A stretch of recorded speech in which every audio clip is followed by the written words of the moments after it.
White hives are officially the best hives in Bee Swarm Simulator, especially with the brand new update. So I'm going to be giving you guys a complete white hive guide. By the end of this video, you'll be making hundreds of trillions of honey. Alright, now the first step of any guide, of course, is the hive composition. Of course, I do have my hive right here, which we could use, but it's currently outdated. Now, we're going to start off with every white hive's favorite, vector bees. And oh my gosh, we are going to need 21 vector bees. Oh my gosh, there's so many. But it's so important for white hives because the triangulate token is just insanely overpowered. It collects so much honey, and sure, it destroys the field, but that's why we have the Supreme Saturator. So boom, 21 gifted vector bees is already out of the way. Of course, it's okay if a few of them aren't gifted here and there, but the goal is to have them all gifted. Now next, we're going to be moving on to event bees. We'll start off with a nice gifted photon bee, and then we also need a gifted tabby bee because every hive needs gifted tabby bee. We then, of course, have our gifted windy bee, which is insanely good because the white boost tokens, but also the tornado. Of course, we can't forget about the gummy bee. White hives are all about goo, and you definitely need one of those. After that, we have our gifted bear bee. Please don't forget about that either, because the bear morph is insanely overpowered. If you don't have Robux for a bear bee, then just get another vector. Or it can just be a bee you swap out, like maybe a vicious bee. But oh, thank goodness, we finished our vectors and we finished our event bees. Except there's still one more event bee we need, but we'll cover that in a second. For now, next, we're actually going to need some precise bees. We're going to need 6 of them. And I know I said that it's okay if like a few of your vector bees aren't gifted here and there. Of course, you want to gift them all, but the precise bees are absolutely useless if you don't have them gifted. So please make sure you actually gift your precise bees. Otherwise, there is going to be no point in having them. The point of the precise bees is for the precision token because super crit is OP, but also because the precise marks, because they'll build up your gummy baller. Now, we finished up all our mythic bees, so we can move on to the legendary bees. Can't forget a nice solid carpenter bee. Stick him right there. Actually, no, we're moving down here. And then we're going to need one gifted music bee. Melody is always nice. And then can't forget about gifted lion bee, which actually got buffed in the update, so it's even better now. After that, we're gonna need our gifted baby bees, and we're going to need a lot of them. This baby love is very good. We're going to need 5 gifted baby bees. 1, that's 2, that's 3, that's 4, that's 5. After that, we're going to move on to some of the gifted epic bees and some of the gifted rare bees. Of course, we're going to use a gifted hasty bee for this hive. Along with that, you're going to need 1 gifted brave bee and a gifted looker bee. And to top off all the common bees, you're going to want a gifted stubborn bee because ability token lifespan is always nice. And then you're going to be running 1 gifted shocked bee. On top of the shocked bee, you're going to want a gifted commander bee. We can't forget about everyone's favorite bee in Bee Swarm Simulator. Of course, we're going to need one of these honeybees because the gifted hive bonus is 50% honey from tokens, which is 2 OP. And then finally, we cannot forget about that gifted basic bee, which you need in every single hive. Boom, it's in place. Now, you might be wondering about the one event bee that I left out. This version of the hive builder doesn't have digital bee, but you are going to be needing one for a white hive. This empty slot right here, you're going to want to put a digital bee there. Now, something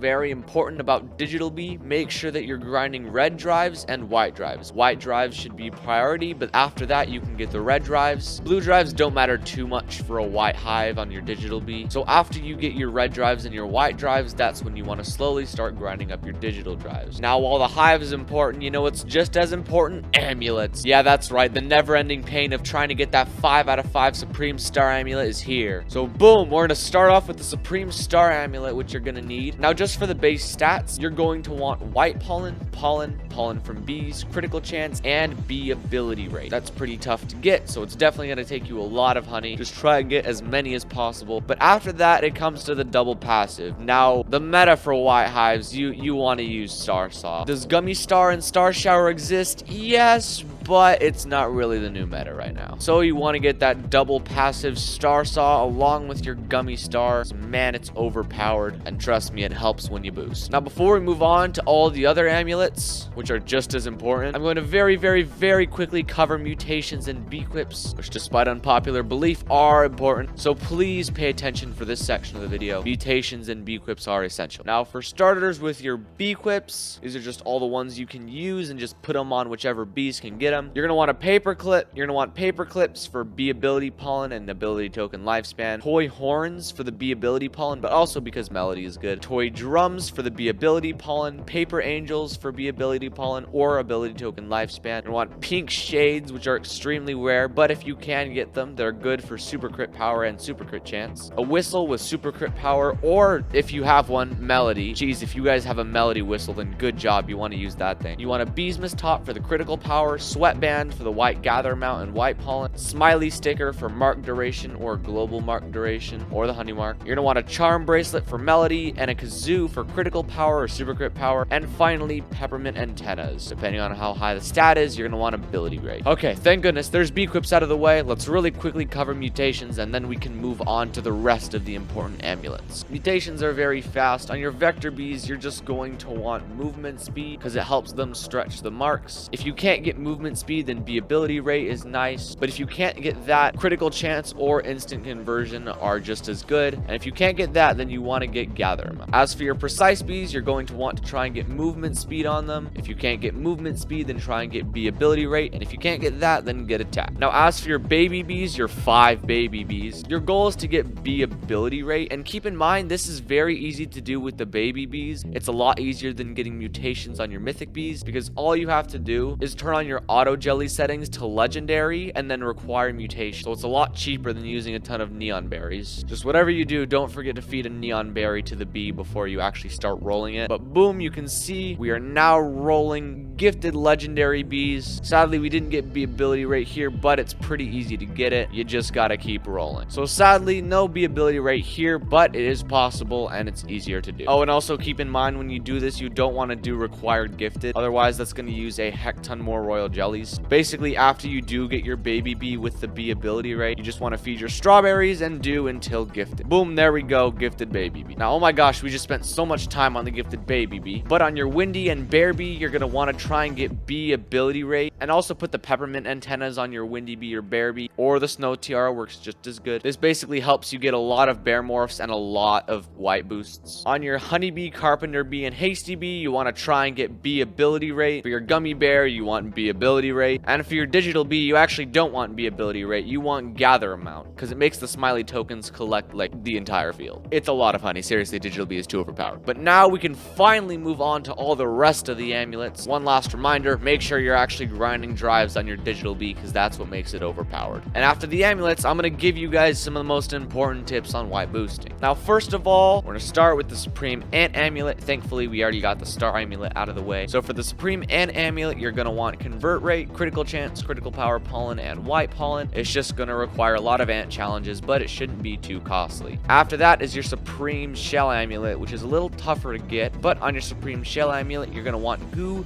conversion, and either honey from tokens or white pollen. And then after that, your goal is to get spider field pollen, because you're going to be boosting in spider as a white hive. In case you wonder why, it's because spider doesn't have any other color flowers except white flowers. Like you can see, strawberry has some white flowers, and bamboo has some white flowers, and dandelion has red and blue and white flowers, but spider field is the only white field with only white flowers. Anyways, moving on from the Supreme Shell Amulet, after that is your Supreme Cog Amulet, which is a lot tougher to get. I still need to get mine, but on it, you're going to want to get white pollen, mark ability pollen, and honey from tokens. After that, on your Diamond Stick Bug Amulet, because sadly on it still hasn't added Supreme Stick Bug Amulet, you're going to want the max capacity of 300k, you're going to want convert rate, bee attack, red bee attack, white pollen, and honey from tokens. So be sure you're running your stick bug. Now the King Beetle Amulet is thankfully a little easier to get. Literally the only thing you really need on your King Beetle Amulet is +1 bee attack. Then after that, your goal is to get blue flower field pollen and mushroom field pollen, not because you're going to be boosting in those fields, but for the robo challenge, because it's just nice to have those boosts when you're doing RBC. And then finally, we have the Moon Amulet, which is probably one of the easier ones to get. There's just 2 requirements. You want white pollen, and then you want pollen. Pretty simple. Now when it comes to boosting, boosting is the part that kills white hives. If you don't know how to properly white boost, then your white hive is useless. I'm sorry. When you're boosting, you want to make sure that you have auto stingers going every every 10 seconds, so that way you constantly have a star saw running. You want to make sure that you have a fuzzy alt going around and pollinating. You want to make sure that you're constantly macroing stingers and gumdrops, by the way, because you use a lot of them every single time you boost. Then you're going to want gumdroppers around the field just standing still and dropping jelly beans if you want. And I do recommend recording your boosts so that way you can look back and see what you need to improve on. I've definitely used that in a lot of my boosts. And finally, the precise marks are insanely important. And while you have to keep up times 10 super crit chance, or my bad, precision, you need to keep up times 10 precision throughout the entire boost, which is a little tough to do. And at the same time, you have to try and get as many of these precise marks as possible, because then you're going to use the alignment keys on your keyboard to basically align yourself perfectly so you can throw your gummy baller straight. And your goal is to throw the gummy ball in the precise marks because that'll give the most gummy ball combo. Now, I haven't exactly worked out how the cocoa combo is going to work in boost, so I'm not going to say anything just yet, but you can check down in the description of the video right now, and I'll be posting any updates on how to incorporate the coconut belt with all of this. Also, little Easter egg, here's an RBC hive if you want to use it. Now, of course, the link to this guide is in the description. Thank you so much to MetaBee for the guide. Also, I'm sorry I forgot to mention, but the candy ring bee quip is pretty good, so try and get your hands on one of those. And of course, I have so many more guides to go through. There's so many more coming out in the future, so if you don't want to miss all the guides and all the updates, honestly, you don't even have to subscribe, just hit the bell as it's way more effective. So thank you so much for watching. Enjoy the never-ending stress of white boosting, and I will see you all in the next video.